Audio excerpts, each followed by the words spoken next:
رسول اللہ صلی اللہ علیہ وآلہ وسلم نے فرمایا، سب راتوں سے بہتر رات لیلۃ القدر ہے، اور فرمایا عبادت کے لیے سب راتوں سے بہتر شب قدر ہے، اور سب سے دہشت ناک رات قبر کی رات ہے۔ آپ صلی اللہ علیہ وآلہ وسلم نے فرمایا، اگر تو چاہتا ہے کہ تیری قبر میں روشنی ہو تو شب قدر کی رات میں بندگی کرو۔ جو شب قدر کو زندہ رکھے گا اس کا دل قیامت کے دن نہ مرے گا، اور اللہ تعالیٰ اس کو بخش دیتا ہے۔ شب قدر کی رات کی نشانی آپ صلی اللہ علیہ وآلہ وسلم نے یہ فرمائی کہ وہ رات نہ سرد ہوتی ہے نہ گرم، اور ملحہ سما ہوتی ہے، یعنی اس میں شور و غل نہیں ہوتا، اور جب سورج نکلتا ہے تو بے شعاع ہوتا ہے۔ آپ نے فرمایا، جو اس سے محروم رہا وہ اس کی خیر و برکت سے محروم رہا۔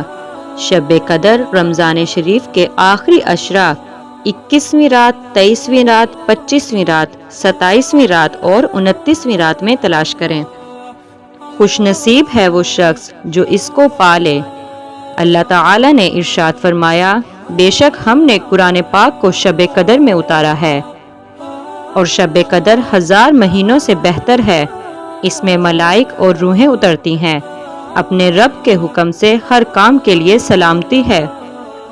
طلوع فجر تک شب قدر میں ہر قسم کی عبادت، نوافل اور تلاوت قرآن پاک کی کرنی چاہیے۔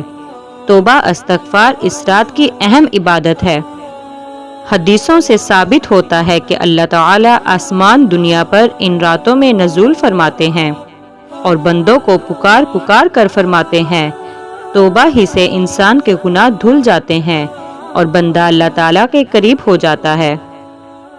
اس شب قدر میں جبرائیل 70,000 فرشتوں کے ساتھ اترتے ہیں، پھر فرشتوں کو حکم دیتے ہیں کہ ہر مومن مسلمان کے گھر میں پھیل جاؤ۔ یہ فرشتے اہل عبادت کو خوشخبری سناتے ہیں۔ یہ فرشتے طلوع فجر تک رہتے ہیں اور مسلمان کے لیے دعائے مغفرت کرتے ہیں۔ جزاک اللہ۔